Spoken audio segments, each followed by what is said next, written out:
Olá, amigos, tudo bom? Bom, para os que não me conhecem, me chamo Valeriano, sou monitor de vocês de Farmaco 3 e hoje a gente vai conversar com vocês sobre um grupo de medicamentos fundamentalmente conhecido, que são os fármacos ulcerosos. Então, bora lá. Bem, qual é o nosso objeto de estudo? Antes eu já tinha feito um protótipo de aula, então já está um pouco rabiscado, mas só apagar e vida que segue. Então, bora lá. O nosso objeto de estudo é o estômago, mas não anatomicamente propriamente dito, porque a gente está na cadeira de farmaco. Então, qual a principal função do estômago que vocês nunca podem esquecer? Ah, Val, tem o ácido clorídrico. O ácido clorídrico é produzido ao nível do estômago, né, Val? E você está completamente certo. E é justamente esse cara, um dos nossos principais meios de estudo para entender esse grupo de medicamento. Então, já espere sim que você vai encontrar muito, você vai me ouvir falar muito sobre ácido clorídrico e não estranhe, porque é o nosso objeto de estudo mais aprofundado. Mas, no âmbito geral, é o nosso estômago. Ah, Val, mas tem tudo aquele conceito que a gente aprendeu em Tiago, aqui a gente vai ter o fundo, aí tem o corpo, aí tem um antro, tem um piloro. Eu entendo, mas não se atente muito a isso. A única coisa que eu quero que vocês se atentem daqui a alguns minutinhos é que tem um esfíncter aqui. Então já esperem o que eu possa perguntar para vocês. Mas, em linhas gerais, a anatomia deixa um pouco de lado aqui e bora seguir. Tá, falei do ácido clorídrico, mas como que eu posso produzir esse ácido? A gente vai ter um trigger random, e esse trigger, lembrando que trigger em inglês é gatilho, eu acho mais interessante de falar, mas esse gatilho, em geral, seja uma fome, por exemplo, seja um alimento que já está no estômago, fazendo distensão estomacal, você vai ter esse gatilho fazendo com que, poxa, se você tem um alimento ali e você entende que esse alimento ele precisa ser digerido, e dentre os vários processos de digestão a gente tem o ácido clorídrico como fundamental, bora produzir ácido clorídrico? Então, o seu corpo começa a emitir vários ligantes. E que ligantes são esses? A gente tem histamina, acetilcolina e gastrina. Sendo gastrina mais específica ao estômago. E esses caras vão se ligar a esses caras, que são os seus respectivos receptores. Então, histamina se liga a receptores histamínicos, que são os receptores H2. A acetilcolina se liga aos muscarínicos. E a gastrina se liga ao CCKB. Tá bom. E em gerais acaba sendo isso. Então você tem essa ligação que vai estimular alguma coisa. E que coisa seria essa? Bora lá. Essa coisa seria uma proteína G. Uma proteína G excitatória e estimulatória. Tá bom. Então, em linhas gerais, tanto para H2, quanto para muscarínicos, quanto para CCKB, você vai ter essa proteína G como meio, como mecanismo principal. A gente só vai ter uma diferença um pouco singela que vocês viram lá com o Diego no P1, cara. E olha que engraçado. Os H2 continuam com proteína G, assim como eu botei. Eita, calma. Continua com proteína G, mas eles são por via da adenilciclase. Enquanto os muscarínicos e o CCKB são por via do diacilglicerol, que vai produzir aquele IP3 lá, não sei se vocês se lembram. Se lembram? Enfim, não é tão importante. Na verdade, não é importante para a prova. Para a vida pode ser. Mas saibam da proteína G, que é fundamental. E essa proteína G vai fazer uma coisinha muito fundamental também, que eu vou falar no próximo slide. Mas antes de eu passar para o próximo slide, eu só coloquei essa informação aqui, que a histamina é produzida por mastócitos e células cromafins. Só a nível de informação mesmo. Mas voltando para o raciocínio. Poxa, essa proteína G estimulatória, excitatória, vai fazer o quê? Seja H2, seja os receptores muscarínicos, seja CCKB. Isso vai gerar o quê? Esse é o mais importante. E é justamente aí que você pergunta, e daí? O que é que isso vai fazer na minha vida? O que é importante para eu saber isso? É simples, porque o nosso corpo ele não tem uma capacidade direta de produzir ácido. Ele faz isso indiretamente, brincando com íons. Então, se você entende que evolutivamente falando a gente criou uma forma de brincar com esses íons, então você consegue entender que a gente tem mecanismos para poder fazer com que esses íons sejam mais bem trabalhados. E quando você tem essa ligação entre, por exemplo, a gastrina e o CCKB, e aí você tem essa estimulação da proteína G, que vai fazer MP cíclico, que vai fazer proteína quinase, que vai fosforilar tudo lá, o seu núcleo vai olhar e falar, mano, tem que ter algum sentido para essa gastrina estar se ligando ao CCKB. E que sentido é esse? Eu tenho que fazer ácido clorídrico. Mas como que eu vou fazer? E é aí que o seu núcleo, genialmente falando, vai criar bolsões. Ele cria bolsas. Ele emite bolsas. Ele vai fazer a expressão gênica de bolsas que, ao mesmo tempo, irão levar as bombas ATPases de próton, que é H+, e potássio. Eita, Val, ficou confuso. Não entendi nada. Então, vem aqui comigo que eu vou te explicar passo a passo. Certo? E caso você não entenda nada, fale comigo no privado que eu tento explicar. Então, bora lá. Toda a sequência. Isso aqui é um trabalho de sequência. Você vai ter a histamina se ligando ao H2, a gente vai ter a gastrina se ligando ao CCKB e a acetilcolina se ligando ao M2. Tudo isso vai gerar o MP cíclico, cara. O MP cíclico vai gerar a proteína quinase, que tem por função fosforilar tudo. Mas essa sequência de fosforilações da proteína quinase vai fazer com que o núcleo entenda que ele tem que produzir ácido clorídrico. Então, o DNA começa a ser utilizado como meio de produção. Então, você começa a fazer expressão gênica de componentes que vão ajudar na formação desse ácido clorídrico. E é aí que entra o bolsão, que é uma bolsa mesmo, que vai levar consigo essa bomba ATPase de potássio e H+. E lembre-se, como é ATPase, tem gasto de energia. Então, você gasta energia para produzir ácido clorídrico, isso é lógico. Mas só reforçando essa ideia. Então, você joga por via do bolsão essa bomba, e quando essa bomba chega na membrana, ela se acopla à membrana. Massa, entendi, Val. Entendi a sequência. E daí? Cadê o ácido clorídrico? Cadê o ácido clorídrico, Valeriano? E é justamente na membrana, é nesse ponto que a mágica acontece. Se você conseguir entender até aqui essa sequência, perfeito.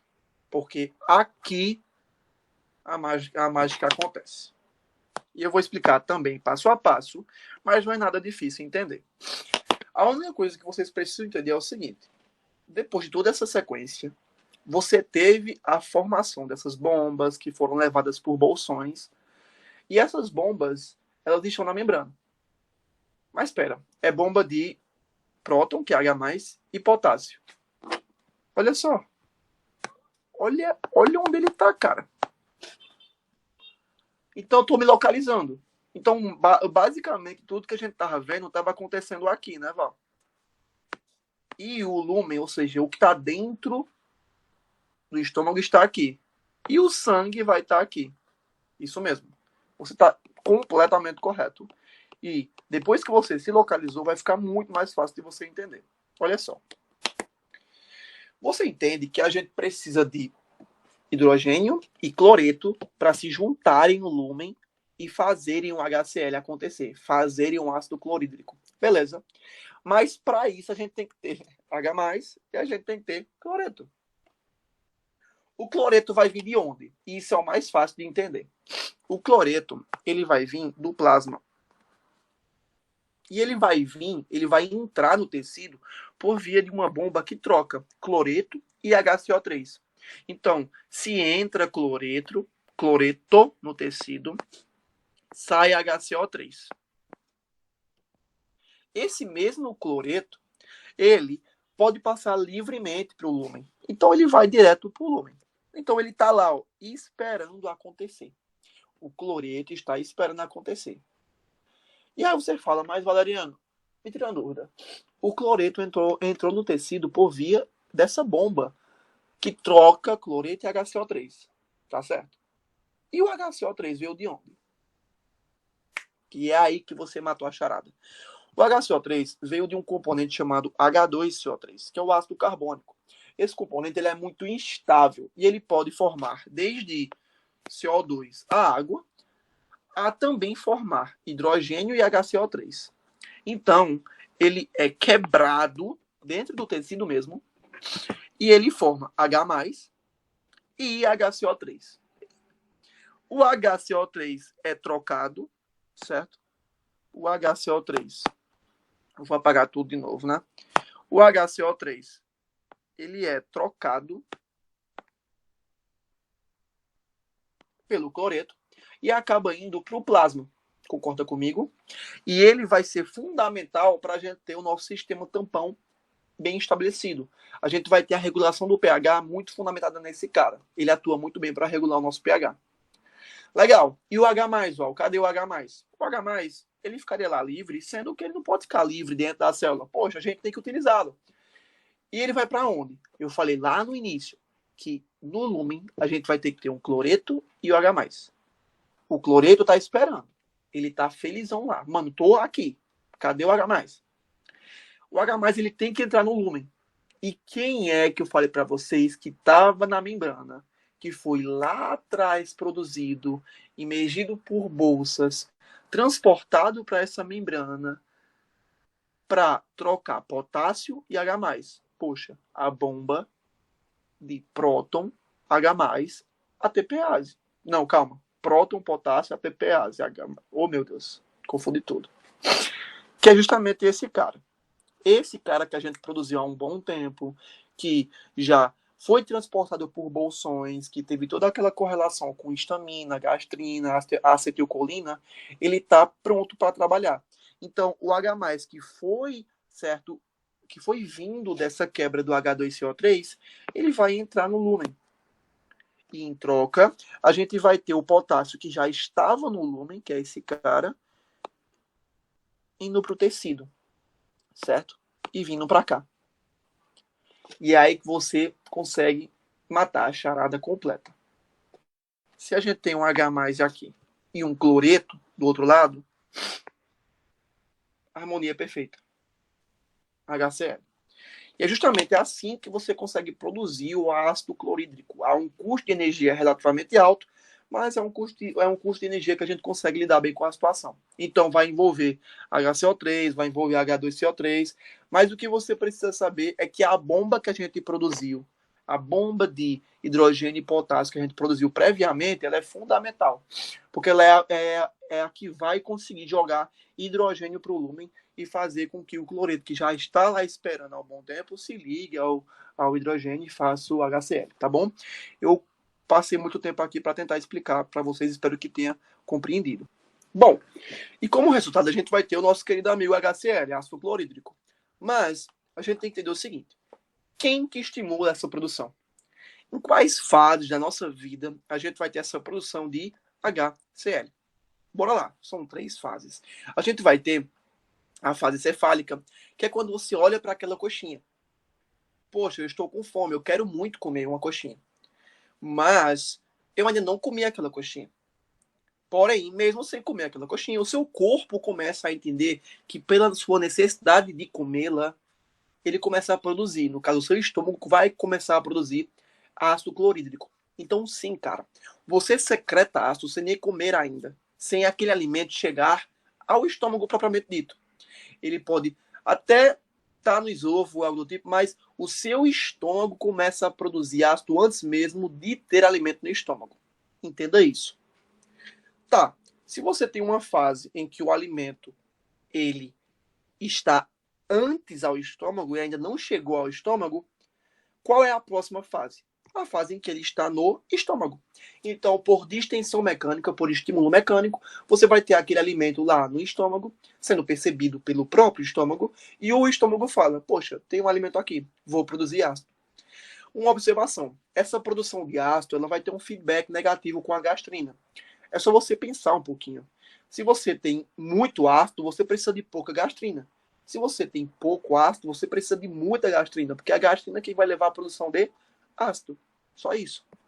E por fim, se antes você teve uma fase que o alimento não chegou ainda no estômago, se depois você teve uma fase que chegou no estômago, qual é a próxima fase?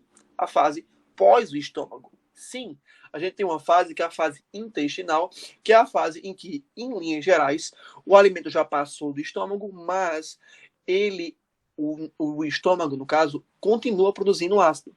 E por que isso? Isso é evolutivo, é um método profilático, digamos assim. Porque imagina uma situação. O alimento passou do estômago. O estômago entendeu que o alimento já foi embora. E ele para completamente de fazer ácido clorídrico. Mas aí esse próprio estômago percebe que, na verdade, 5% do alimento ainda ficou lá. E esse estômago não tinha percebido. E aí? Ele não vai ter ácido para lidar com aquele alimento. E aí você vai ter problemas.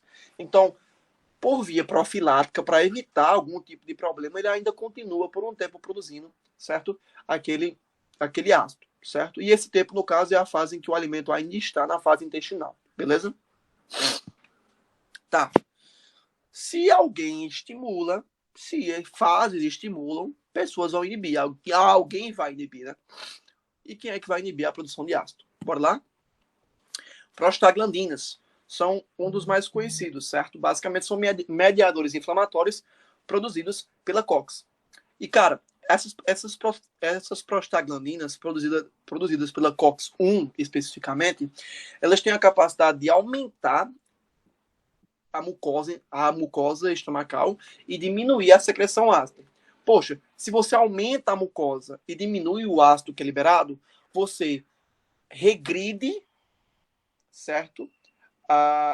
Você diminui a agressão e você aumenta a proteção. Porque a mucosa protege e quem agride é o ácido. Então, você agride menos e você protege mais. Você evita lesões. E, ao mesmo tempo em que você entende isso, você percebe um aspecto muito importante. Que vocês já estudaram, especificamente no P2, se eu não me engano, que a COX-1 ela é inibida por um grupo de medicamentos que são anti-inflamatórios. E quem são estes? Os AINES. Os AINES, eles são um grupo de anti-inflamatórios que tem essa capacidade de inibir a COX-1. E se eles inibem a COX-1, eles vão inibir prostaglandinas. E se inibir prostaglandinas, eles vão diminuir a quantidade de mucosa e vão aumentar a secreção de ácido. Isso é um fato. E nesse caso, o que é que a gente vai fazer? A gente vai agredir mais e proteger menos. Com menor mucosa, você protege menos. Com mais ácido, você agride mais. Então, você vai ter o quê? Mais lesão. Beleza?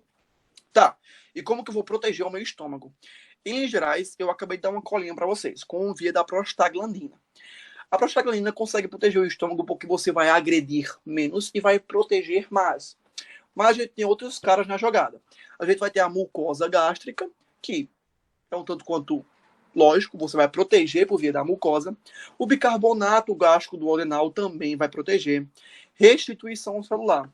Poxa, se você agride o seu estômago com uma certa frequência, algumas células já vão estar um pouco debilitadas.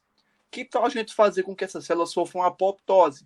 E bora pegar as estruturas dessa célula para fazer células novas, mais funcionais e mais efetivas. Aí, legal, né? É uma forma de proteção, porque você vai deixar o estômago frequentemente novo, e vai fazer com que ele consiga lidar com aquele ácido. E o fluxo sanguíneo, cara. O fluxo sanguíneo aqui é basicamente fundamental porque ele vai estar atuando para... em geral, ele vai atuar para brincar com os íons, certo? Naquela imagem que eu falei, que eu usei para explicar para vocês, certo? Essa aqui. Eu já falei para vocês que o plasma ele está aqui. Então, muitos íons vão estar nessa translocação, ou vão estar sendo transportados do plasma para o tecido, do tecido para o lúmen. Então, o plasma tem essa capacidade de atrair alguns componentes, como o HCO3, que, se ficassem na célula, poderiam fazer mal para a célula. Então, poxa, bora tirar esse HCO3 daí? O HCO3 na célula não é tão funcional, mas ele é bem interessante para fazer com que a gente lide com o pH, com mudanças de pH. Ele serve, ele é um dos caras principais no sistema tampão. Então, em geral, acaba sendo isso. O plasma ele é fundamental para organizar melhor, certo? Essa via do que pode fazer mal e utilizar o que pode fazer mal ao seu favor, como o HCO3, de exemplo. Beleza. Tá. E não perdendo a linha do raciocínio, todos esses caras aqui, esses 5 componentes, eles vão proteger o meu estômago. Mas eles não são absolutos. Você ainda tem muitos problemas estomacais. Até porque se não tivesse, a medicina não precisaria trabalhar com o estômago. Então, mesmo com todos esses mecanismos, a gente continua tendo problemas com o estômago. E 3 desses problemas vão ser estudados por a gente. Especificamente 2, porque um a gente não aprofunda tanto, que é mais anatômico. E que problema é esse? É a doença do refluxo gastroesofágico. Para ser muito honesto com vocês, não se aprofundem tanto. Aqui é farmaco, não anatomia. Em farmaco, vocês têm que entender mais mecanismos e afins. E aqui é um problema puramente anatômico. Mas, para vocês não saírem da cadeira sem saber de nada desse problema, saibam o seguinte. É um problema no esfíncter, certo? Esofágico. Que é aquele esfíncter que eu mostrei para vocês lá atrás. Que é esse esfíncter aqui que eu desenhei. Esse esfíncter, ele vai estar débil. Ele vai estar com um trabalho debilitado. E o que é que acontece? Se o trabalho do esfíncter é debilitado, ele consegue fazer com que haja refluxo. Ele faz com que um alimento que já esteja ácido volte para o esôfago. E, cara, não faz sentido. O esôfago não é acostumado a lidar com o alimento com pH ácido. Então, o esôfago vai ser lesionado e o esôfago vai sofrer com isso. Quando você tem um meio muito ácido em um... Aliás, quando você tem um componente muito ácido, como, por exemplo, um alimento muito ácido, no esôfago, você vai fazer o seguinte, o esôfago ele não é acostumado. Então, aquele tecido epitelial do esôfago, ele vai começar a sofrer. Ele vai sofrer metaplasia. E essa metaplasia, a depender da gravidade, pode sofrer neoplasias. Então, só saibam disso. Isso é a nível de informação. Não é fundamental, não é importante, não vai cair na prova de vocês. Se cair, é tipo aquela questão de VOF, tá ligado? Mas nada muito importante, beleza? H. pylori. O H. pylori é uma bactéria muito, mas muito safada. É uma bactéria que tem uma capacidade de replicação, de multiplicação relativamente acelerada. E ela é muito, mas muito resistente. Por quê? Como eu já falei para vocês, para uma bactéria, para um organismo viver no estômago, 2 ou 1. Ou ele gosta do meio ácido, ou ele gosta de fazer alguma coisa que inibe esse meio ácido. Porque, poxa, o meio do estômago ele é muito ácido. Não é qualquer bactéria que vai viver lá. Tanto que são pouquíssimas que vocês conhecem.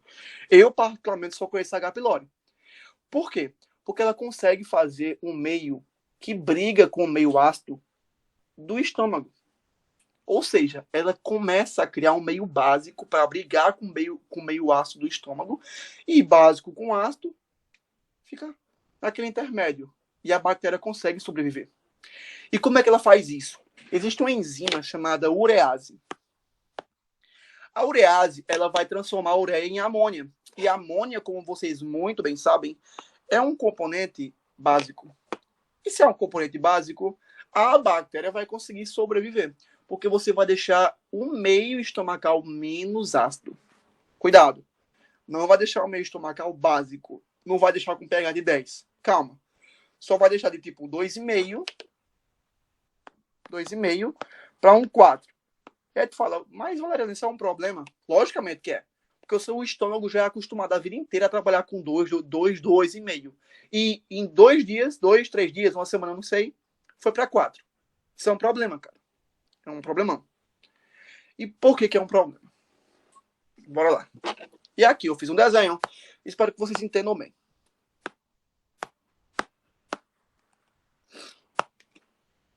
Olhem só. Aqui eu fiz um desenho basicamente do tecido epitelial e eu criei algumas etapazinhas. Como assim? Essa parte mais vermelha seria uma parte mais ácida, uma parte normal. E a parte azul seria uma parte mais básica. Por quê? Porque olha quem está nela. A H. pylori. E a H. pylori está lá, produzindo urease. E aí você fala, mas Val, é só o nosso estômago começar a produzir ácido. Não, de fato. E ele vai começar a produzir ácido. É exatamente isso que ele faz. E ele só não faz pouco, ele faz muito, cara. Então ele vai produzir muito ácido para poder fazer com que essa parte azul, que relativamente é menos ácida, fique vermelha e volte à normalidade. Sendo que eis o problema. Essa bactéria é uma bactéria ardilosa. Ela é difícil de lidar. Então, ao mesmo tempo que o nosso estômago produz ácido, ela vai produzir urease, que vai produzir amônia e vai ficar brigando com o estômago. E quem é que vai sofrer? O seu estômago. Então, o seu estômago tenta lidar com a bactéria, mas a bactéria consegue rebater, rebatendo com urease, que produz amônia. E a amônia deixa o meio que a bactéria consegue viver. Tá. Aqui é justamente essa explicação que eu fiz para vocês, que quanto mais ácido o estômago produz, mais urease a bactéria faz. Então, nessa guerra de dois polos, quem acaba se desgastando é o estômago. Em linhas gerais, acaba sendo isso. Eu ainda vou falar do tratamento, certo, da H. pylori para vocês, mas é bem no finalzinho, é um tratamento bem fácil. Em 1 minutinho vocês conseguem aprender. E agora eu só quero revisar para vocês alguns problemas dos AINES. O único aqui que obrigatoriamente vocês têm que saber para a prova, e não é brincadeira, é esse primeiro. O uso de AINES, ele inibe a COX-1, que inibe prostaglandina, que vai aumentar a secreção ácida e vai diminuir a mucosa. Então você agride mais e protege menos. Isso é péssimo. Então você aumenta a probabilidade de lesionar o estômago. Mas existem outros dois problemas que eu só vou falar porque Felipe fala também. Então bora lá. Quando você tem essa lesão, você inflama o estômago em algumas circunstâncias. Então você pode chamar muito o neutrófilo. E o neutrófilo, por distúrbios físico-químicos, certo, que estão acontecendo no estômago, que não era para estar assim, sendo lesionado, eles começam a se agregar, se adesar no estômago. E eles começam a ficar lá acumulando. E eles vão começar a lesionar também o estômago. Então, além do problema que está causando essa inflamação no estômago, você vai ter neutrófilo com força lá aderido, também lesionando. E isso é péssimo. E, por fim, o mais difícil de compreender, mas também não é importante, então não se espantem, é o terceiro ponto. O terceiro ponto, ele basicamente vai dizer o seguinte: quando você usa cronicamente os AINES, você vai ter o fato de que alguns alimentos levemente ácidos, como, por exemplo, o limão, vai começar a ionizar no estômago. E quando você tem essa formação de íons, esses íons vão atuar como espécies reativas de oxigênio. Ou o próprio oxigênio, o óxido nítrico. E essas espécies, como vocês muito bem sabem, são taradas em reagir, são fascinadas em reação. E as células, elas são acostumadas com um padrão de reação, e não com muita reação. Bora funcionar, bora funcionar, bora funcionar. Então, muitas dessas células colapsam. E entendam colapsar como elas não aguentam mais, e elas morrem. E para explicar para vocês, é o seguinte. Eu aqui já tinha feito um desenhozinho, mas, em linhas gerais, imagine uma situação de um limão. Você chupa um limão, e aí você vai ter isso aqui que eu acabei de fazer, essa linha vermelha é a parede do estômago. Você vai ter o líquido do limão vindo para cá. Esse líquido do limão vai ter vários componentes. E esses componentes eles vão ionizar dentro do tecido estomacal. E aí você vai ter a formação de componentes ionizados que vão querer reagir com tudo. Eles vão atuar parecidos com oxigênio, com óxido nítrico. A observação, não é oxigênio, não é óxido nítrico, são íons. E aí eles vão estar lá, quero reagir. E eles acabam destruindo a célula. A célula não aguenta a pressão e a célula morre. Então, é um fator de pior prognóstico, sim, certo? Mas, ó, deixe de prosodiar, deixe de enrolar e me diga os remédios que eu vou usar. Não só muitos, tá? Mas, em linhas gerais, os mais importantes que você precisa saber, dá para você prever. Como assim? Se eu falei para você que você, em algumas situações, vai secretar muito ácido, você pode diminuir essa secreção. Caso não consiga diminuir a secreção, você pode neutralizar. Assim como a própria H. pylori faz. Você usa a arma da H. pylori ao nosso favor. E também existe outra opção, como por exemplo, a gente pode aumentar a proteção, certo? Então, já vão pensando como que a gente pode aumentar a proteção. Vocês já conseguem responder, certo? Mas eu vou falar também. Quem é que vai inibir a secreção ácida? Cara, vocês não podem esquecer de um desses componentes. Esse carinha aqui. Inibidores da bomba de próton. Mas antes eu só vou revisar. Como a gente já viu, a gente já tem 3 formas de produzir ácido: histamina, acetilcolina e gastrina. Poxa, então, se eu tiver um antihistamínico, eu vou diminuir a secreção ácida. Vai. E é justamente um grupo. Um subgrupo, no caso, né? Calma. Acetilcolina. Então, se eu tiver um antimuscarínico, vai diminuir a secreção ácida. Vai, cara. E aqui, por último, a gente vai ter os inibidores da bomba de próton. Bomba de próton é bomba de H+. Então, você vai inibir o H+ de entrar no lúmen e formar o HCl. Essa inibição não é completa. Quando eu falo completa, tipo, não pega todas as bombas. Pega até cerca de 70%. Porém, todas as bombas, todos esses 70% de bomba que acaba pegando, é irreversível. Então você vai ter que refazer essas bombas. O indivíduo pode passar até 24 horas, certo? Com 70% das bombas inafetivas, certo? Sem poder trabalhar. Então você vai ter que utilizá-las como substrato para produzir mais, certo? Aqui temos o omeprazol, os proton pump inhibitors, os inibidores da bomba de prótons, que é o que você precisa saber. Eu nem botei um nome, entenda? Eu nem botei um nome de algum antimuscarínico, de algum antihistamínico, porque a minha função é facilitar para vocês na hora da prova, certo? O mais importante é o omeprazol, pantoprazol e todos esses primos aí. Então, todas essas informações que eu já falei para vocês, certo? Eu botei nesse slide, então eu não vou me desdenhar muito sobre. A gente vai ter os neutralizantes de ácido, que tem o hidróxido de magnésio associado ao hidróxido de alumínio. A gente vai ter bicarbonato de sódio, a gente vai ter bloqueador de canal de cálcio, que também tem essa capacidade de neutralizar. Mas atenção, alguns bloqueadores de canal de cálcio podem gerar constipação e bicarbonato de sódio, justamente pelo sódio, pode aumentar a pressão. Então, só para falar mesmo. Aí a gente vai ter os fortalecedores de mucosa, ou seja, os que aumentam a proteção estomacal. A gente vai ter o sucrafato e o subcitrato de bismuto. Bem, o sucrafato é tipo, literalmente é complicado, é uma palavra forte. Mas vai atuar como uma argamassa, um cimento assim. Parece que um pedreiro botou uma argamassa da gota no seu estômago. Então, vai proteger com força, velho. Logicamente, porque parece uma argamassa mesmo. Mas o mais importante é o seguinte: além de proteger, como vai virar uma argamassa, vai ter interação medicamentosa com muito medicamento, porque não vai deixar nada passar. Tá bom? E a gente vai ter o subcitrato de bismuto. O subcitrato de bismuto, vocês vão ver também de arregos e afins. Mas o termo bismuto ele é bem conhecido. O bismuto ele tem uma capacidade de antibiótico, mas ele não é um antibiótico, mas ele tem uma capacidade de matar algumas bactérias. Então, ele pode sim ajudar, ele vai ajudar em algumas circunstâncias para matar a H. pylori, mas em gerais ele vai ter a capacidade de revestir a mucosa, beleza?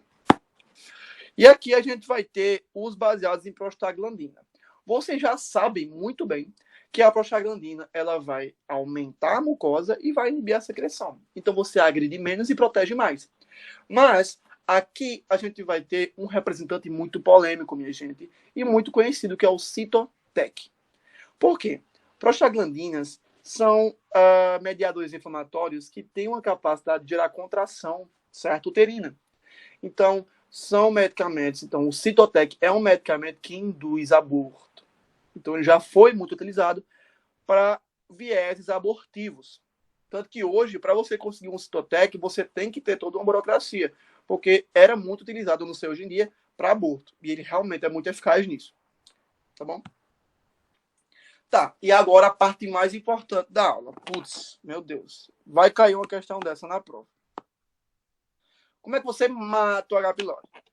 Você vai fazer o seguinte, eu vou ser bem sucinto, para ninguém errar e ninguém achar estranho. Você vai ter 14 dias ininterruptos de claritromicina, amoxicilina e algum proton pump inhibitor, como o omeprazol. Certo? O pantoprazol é mais massa? Mas ok, o omeprazol é mais barato. 14 dias ininterruptos, não são 7 dias, Não são 14 dias intercalados, são ininterruptos. Massa? Mas, ó, não deu certo. A paciente continuou com sintomas. E a H. pylori ainda está lá. Nesse caso, você vai fazer mais 14 dias ininterruptos, usando os 3 medicamentos que eu já citei acima: claritromicina, amoxicilina, omeprazol ou pantoprazol, qualquer um dos OLs aí. E você vai adicionar ou subcitrato de bismuta ou metronidazol. Eu botei dazal, mas é metronidazol. Você acrescenta mais um medicamento, que pode ser ou esse subcitrato de bismuta, que eu já falei para vocês que pode ajudar desde aquela hora, que pode ajudar porque ele tem um efeito antibiótico relativo, e o metronidazol. Escolha um dos dois e acrescente mais 14 dias ininterruptos. Lembrando, não são 7, não são 6, não são 14. Certo? E mudança no estilo de vida. Como que no seu estilo de vida você pode mudar para poder evitar do seu estômago sofrer mais? Então a gente vai ter objetivo: não beba café, não fume cigarro, não beba álcool e coma fruta. Com observação ao mamão, que ele é poderosíssimo para revestir o estômago, certo? Então é isso. Queria agradecer a vocês pela oportunidade, pela atenção. Queria pedir desculpas pelos barulhos. Eu estou em João Pessoa, então não tem muito o que fazer.